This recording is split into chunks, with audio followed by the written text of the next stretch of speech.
안녕하세요. 박연미의 10미닛 박연미입니다.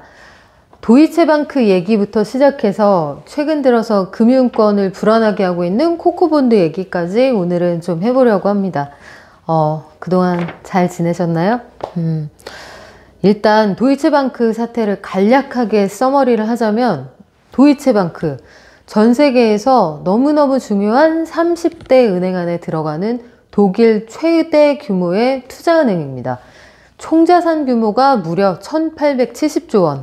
어림잡아서 그렇고요. 잘 나갈 때, 주가가 높을 때는 몸값이 더 높았습니다.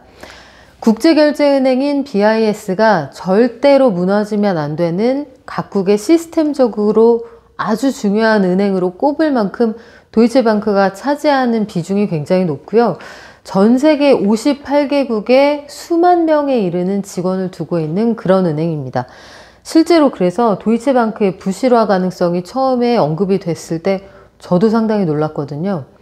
그런데 돈을 못 버느냐? 아니에요. 도이체방크는 작년에 순이익만 7조 원. 사실은 그 지난해 대비, 종전 대비 2022년에 순이익의 증가폭을 보면 그게 160%를 넘어서니까 굉장히 튼튼한 은행이 맞습니다.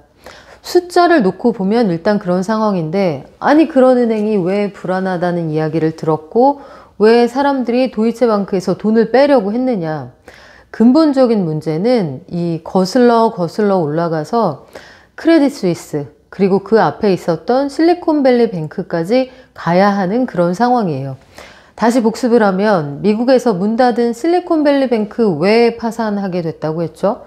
당장 돈이 없어서가 아니라 자산으로 가지고 있었던 미국채 가격이 급락하면서 갑자기 돈을 빼려고 했는데 이 은행이 충분히 시재가 없다.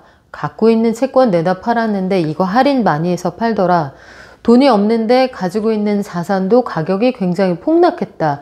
이 은행 문제 있는 거 아니야? 라고 해서 거기다가 뭉칫돈을 맡겼던 벤처 캐피털 등이 돈을 일시에 뽑아가면서 그래서 발생한 게 뱅크런이고 결국은 이 은행이 문을 닫게 됩니다. 업력이 굉장한 은행인데 이렇게 44시간? 뭐 일각에서는 36시간 만이라고도 하고요. 갑자기 문을 닫게 됐죠. 스마트폰으로 즉시 대출이, 즉시 인출이 가능한 그런 상황이었으니까요. 근데 이 사태 이후에 크레딧 스위스도 힘들어졌잖아요. 크레딧 스위스는 투자에 연달아 실패했고 투자를 잘 못하는 투자은행이다. 그 와중에 돈 세탁에 연루됐다. 이런 얘기도 있었고 이 은행도 그 연쇄적으로 뱅크런 상황에 빠지게 되면서 아이고 못 믿겠다. 간판 내릴 상황이 됩니다. 스위스 금융당국이 거의 강제로 거의 울며 겨자 먹기 식으로 UBS가 떠안게끔 하는 그런 상황을 만드는데 이때 문제가 된 게 뭐냐면 신종자본증권 코코본드라고 하는 거였어요. 이게 이자는 높게 쳐줍니다만 여러 가지 위험성이 있어서 그동안 시장에서는 자본의 성격을 가지고 있지만 유사시에 대출이 된다라고 했었거든요.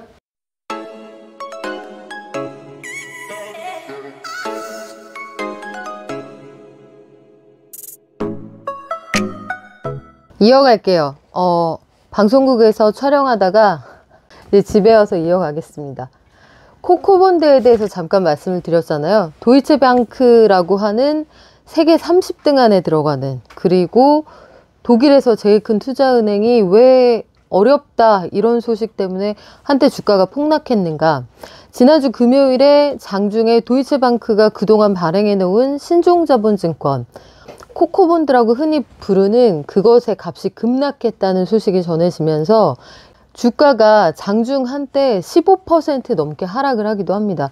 결국은 과도한 비이성적인 투매라는 생각에 당시에 주가가 8.5% 하락한 채 마감은 했는데 이 모든 사태는 미국에서부터 시작된 은행권 전반에 대한 불신이 불러온 일이다 라고 말씀을 드렸고요. 도이체방크가 사실 위험한 상황이라고 보기는 어려운데 너희들이 자본이 충분했으면 코코본드 발행해서 이거 자기 자본 비율 맞췄겠어? 너희들 이거 롤오버 제대로 안 되면 어떡할 거야? 이런 불안감들이 반영이 된 거예요. 사실은 이 회사가 장부상으로 괜찮은데 이렇게 투매가 나온 게 비이성적인 현상이다 라고 하지만 한편으로는 제가 생각하는 바는 굉장히 이성적인 질문이기도 합니다. 도이체방크, 당신들은 괜찮은 거야? 왜냐하면 여기가 1870조 원이라는 어마어마한 자본을 가지고 있는 큰 은행이기는 한데, 크레딧 스위스는 그러면 작은 은행이라 문 닫았느냐? 투자자들은 충분히 질문할 수 있다고 봅니다.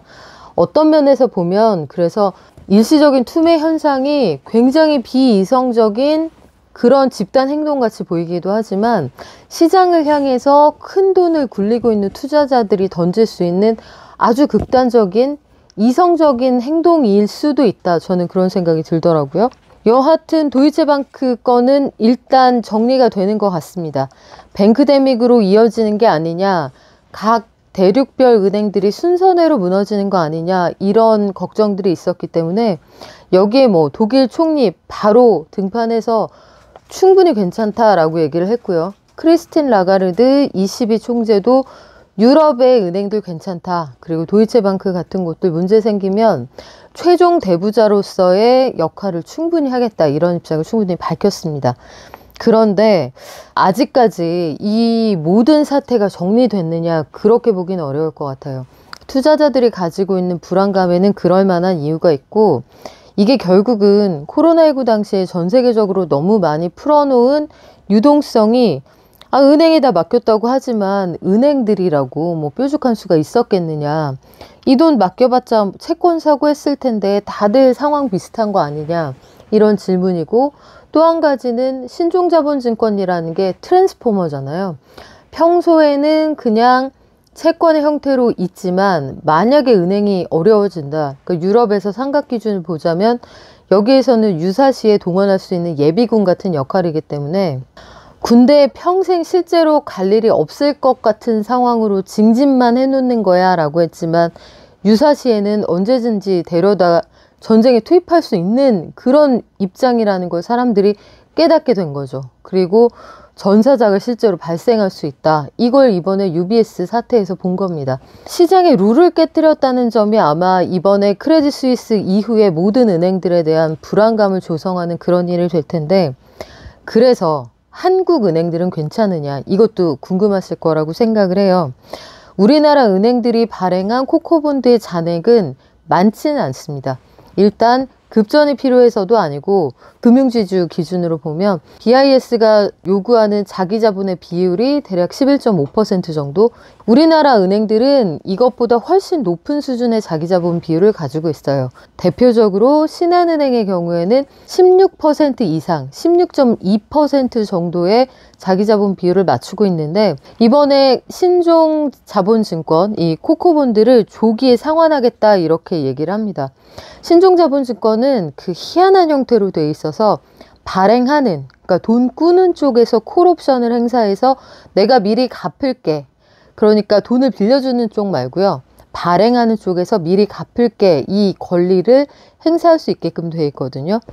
사실상 영구채의 개념으로서 이자만 주면 되는 것처럼 되어 있지만, 중간중간에 너와 나의 신뢰를 유지하기 위해서 한 번씩 갚아준다고요. 근데 이거를 조기에 상환을 하겠다라고 선언을 했습니다. 일단 다음 달에 콜옵션 만기가 도래하는 1350억 원 규모의 이 원화로 발행한 코코본드, 요거 콜옵션 행사한다고 얘기를 했습니다. 만기 앞두고 우리가 튼튼하다라는 걸 보여준 거고요. 또 우리은행도 여기에 동참을 합니다. 다음 달 25일, 그러니까 4월 25일에 콜옵션 만기가 되는 5천억 원 규모의 신종자본증권, 이거 2013년 4월에 발행한 건데요. 요거 코코본드 콜옵션을 행사하겠다라고 얘기를 했습니다. 뿐만 아니라 신한금융, 또 하나금융그룹의 경우에도 콜옵션 만기가 돌아오는 신종자본증권 조기 상환하겠다, 예정대로 한다 선언을 했고요. 또 하나금융지주가 11월에 2,960억 원 신종자본증권 콜옵션 행사할 예정이고, 그러니까 전체적으로 우리가 자기자본 비율이 조금 내려간다고 하더라도 우리 그거 갚을 수 있어, 이걸 보여줌으로써 시장에 미리미리 단속을 해둬야 할 만큼 역설적으로 시장이 좀 불안한 상황이라는 거고, 일단 미국장도 그렇고 우리 장도 그렇고 매일매일 오늘은 안도하고 이렇게 넘어가는 것 같은데, 작은 트리거가 있으면 시장은 언제든지 움직일 수 있는 그런 장이라고 생각이 됩니다. 다만 현재까지 비율로 볼 때 국내 은행들, 은행권이 가지고 있는 총자본의 규모가 250조 원. 그 가운데에서 신종자본증권의 비중이 대략 31조 5천억 원 정도 되니까 전체에서 큰 비중을 차지하진 않고요. 이거 우리가 충분히 롤오버 할 수 있다 보여주는 상황이라 아직까지는 괜찮지만 최근 2년 동안에 발행률이 크게 늘었다. 이 부분을 좀 집중할 필요가 있을 것 같습니다. 코코본드 얘기가 계속 나오는데요. 코코본드의 그 구성이나 이게 왜 문제가 되는지 요거 다시 한번 정리하고 싶으신 분들은 앞서서 올려놓은 코코본드 영상을 확인을 하시면 좋을 것 같습니다. 오늘은 여기까지 할게요. 박연미의 10미닛 박연미였습니다. 구독, 좋아요, 댓글 알림 잊지 마세요.